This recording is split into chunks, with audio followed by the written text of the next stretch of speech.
અને આગળ વાત કરીએ જસદણમાં ગેલા સોમનાથ મહાદેવ મંદિર વિવાદનો હવે અંત આવવાનો છે। સંદેશ ન્યૂઝના અહેવાલ બાદ વિવાદનો અંત આવ્યો। બપોરની મહાઆરતીને લઈને છેલ્લા ઘણા સમયથી વિવાદ ચાલી રહ્યો હતો। પૂજારી પરિવાર 3 દિવસથી ઉપવાસ પર હતો। શહીદ વેજલ ભટ્ટના પરિવાર પાસેથી સત્તા છીનવાઈ હતી।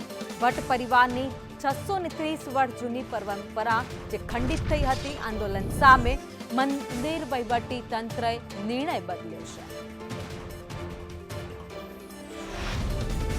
ગેલા સોમનાથમાં વેજલ ભટ્ટના વંશજ એટલે અમે ત્યાં અમે વર્ષોથી માસ એટલે કે શ્રાવણ માસમાં અમે મહાઆરતી મહાપૂજા કરતા આવ્યા છીએ।